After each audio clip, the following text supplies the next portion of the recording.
Hello Capricorn! Welcome po sa inyong reading. This is for May 21st to May the 23rd. No? Para po sa mga bago, don't forget to click the subscribe button. Smash the like button, comment below kung kayo nakaka-resonate and hit that notification bell. At kung gusto niyo po ng dalawang reading po sa akin, dun po yun sa kabilang channel, that is Pabaylan TV. No? Yan po ang ating unang channel catered for our international audience. At nagla-live din po tayo doon sa kabilang channel. No? So kung hindi nyo po maabutan yung live or hindi kayo makapagtanong sa live, no? Dito po sa comment section, sa YouTube videos, pwede po kayong magtanong as long as yung question po is answerable by yes or no.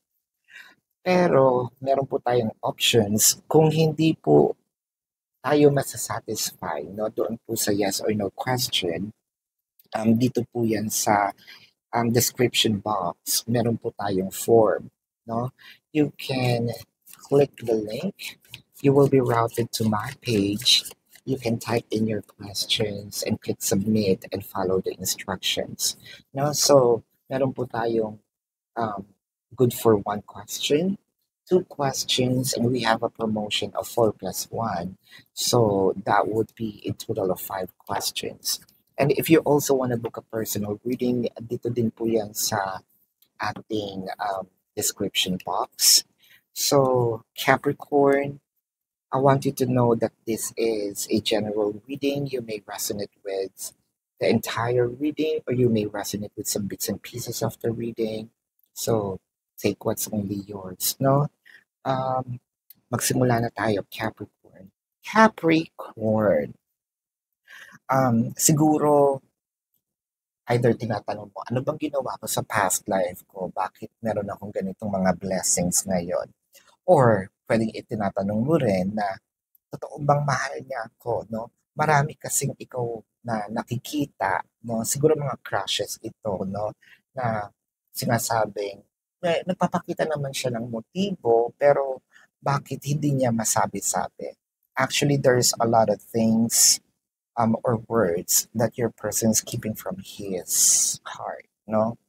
Um, Maraming bagay na dapat siyang ipaliwanag and isa ito yung kanyang totoong nararamdaman sa iyo. Hindi pa man niya siguro inaamin or sinasabi sa iyo na ganun kanya kamahal with the milk and honey in here, nakikita ko na dadating din yung panahon na bigla itong sasabog, no? At bigla niyang masasabi sa inyo itong totoo niyang nararamdaman. In fact, yung iba nga sa inyo, baka nasa isip niya na ready na siyang magpakasal or sabihin natin mag with the milk and honey, no, bumuo ng pamilya or dagdagan ang bata. Ayan. With the death card, the King of Swords, and the Nine of Pentacles. So feeling ko meron ka ditong wish, meron kang request. At one point in time, feeling ko ni-reject niya. Hindi niya masyadong binibigyan ng pansin. So medyo na-hurt ka doon, no? Pero gusto kong sabihin sa'yo na narinig ka niya. No? Alam niya yung gusto mong iparating, alam niya yung gusto mong sabihin, alam niya na meron kang pangarap, no, dito sa relasyon ninyo. And this time, no, parang yung feeling mo na dineded na kanya, hindi po yan totoo. Naririnig ka niya kaso wala pa siyang capability that time na gawin kung ano yung mga hinihingi mo, no? Or nire-request mo sa kanya. The Star, the Five of Swords, and the World card, no?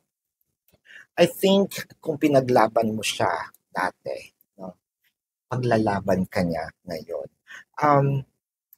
Sabihin natin, ikaw yung unang nagbigay ng motibo dito sa relasyon ninyo. Ikaw yung unang nagbigay ng abundance, kumbaga. Ikaw yung unang na-in love. So, ang nakikita ko dito, nasa same level na kayo ng intensity when it comes to your emotion. And with speaking of ipaglalaban, no, nandito na rin siya to stand on the ground para sabihin din sa buong mundo, no, na ready na ako dito sa taong ito. And with the Five of Swords in here, so ang nakikita ko naman is you're already when it comes to this person. Um, with the world card, handa ka na ba, no? Sabi ni Miss Corina Sanchez, handa na ba kayo? Kasi siya handang-handa na para bumuo ng isang, sabihin natin, relasyon na ah, napaka-seryoso, no? And for long lasting. Ayan. So Capricorn, this is your reading for now. Tignan natin ang zodiac sign ng taong mahal mo, no? What I am seeing here is Aquarius. I am also seeing, this could be their sun sign or a placement in their chart, no? Taurus, I'm also seeing Scorpio, no? So this is your reading for now. Again, para po sa mga bago, don't forget to click the subscribe button, smash the like button, comment below kung kayo nakaka-resonate, and hit that notification bell. At kung gusto niyo po ng dalawang reading po sa akin, sa kabilang channel po yun, Babaylan TV, no? Yan po ang ating unang channel catered for our international audience. And pwede po kayong sumali sa live sections, no? Kung hindi nyo po matsyempohan dito po sa video na ito sa YouTube, you can drop your yes or no question, no? So kung hindi naman po, no, na masasatisfy kayo sa yes or no, hindi kayo masasatisfy doon sa yes or no na sagot, may form, no? Click the link, you'll be routed to my page, type in your questions, click submit, follow the instructions, may mga QR codes po doon, no? We have good for one question, two questions, and we have a promotion. If you also want to book a personal reading, nandun din po yun sa kabilang, sa link, no? Just follow the instructions. So again, this is your reading for now. Love and light. Namaste po. See you sa inyo. See you sa susunod, no? Capricorn. Goodbye. You want the